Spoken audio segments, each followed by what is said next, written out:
ఏం లేదు, మా డాడీని కలవడానికి వెళ్ళాము. ఆయన డోర్స్ అవన్నీ లాక్ చేసుకొని లోపల ఉన్నారు. ఆ లేడీ కూడా అక్కడే ఉంది. మేము ఆయనతో మాట్లాడడానికి వెళ్దాం మాట్లాడడానికనే కాదు, మా డాడీతో కలిసి ఉన్నామని మేము వెళ్ళాము. బట్ మేము మెసేజెస్ చేసినా, ఫోన్ కాల్స్ చేసినా ఆయన లిఫ్ట్ చేయలేదు, దేనికి రెస్పాండ్ అవ్వలేదు. సో ఏంటి అంటే వాళ్ళు ఎప్పుడో ఒకప్పటికైనా డోర్ తీస్తారు కదా అని మేము బయట వెయిట్ చేస్తాం.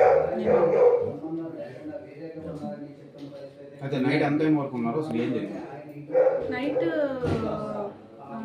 యాక్చువల్లీ నేను ఆఫ్టర్నూన్ 3 నుంచి నైట్ 1:30, 2 వరకు ఉన్నాను. బట్ వాళ్ళు ఎవరు రెస్పాండ్ అవుతారేమో అని మేము వెయిట్ చేసాం. అట్లీస్ట్ మా డాడీ అయినా నా పిల్లలు బయట ఉన్నారు కదా, లోపల పిలుస్తారనేమో అయినా వెయిట్ చేసాం. బట్ ఏం రెస్పాన్స్ లేదు.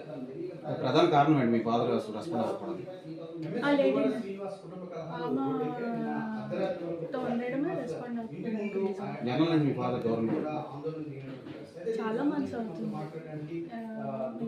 లాస్ట్ ఇయర్ నుంచి దూరంగానే ఉంటుంది. ఈ మధ్యకాలంలో మీరు కలవడానికి వెళ్ళాం. లాస్ట్ ఇయర్ వినాయక చవితి అప్పుడు మాట్లాడడానికి వెళ్ళాం. అప్పుడు మా డాడీ వాళ్ళ బ్రదర్ అండ్ వాళ్ళ మదర్ ఏం చేశారంటే మమ్మల్ని లోపలికి రానివ్వకుండా, మేమేదో వాళ్ళకి అటాక్ ఇస్తున్నాం అన్నట్టు క్రియేట్ చేసి మా డాడీతో కలవనివ్వకుండా చేశారు.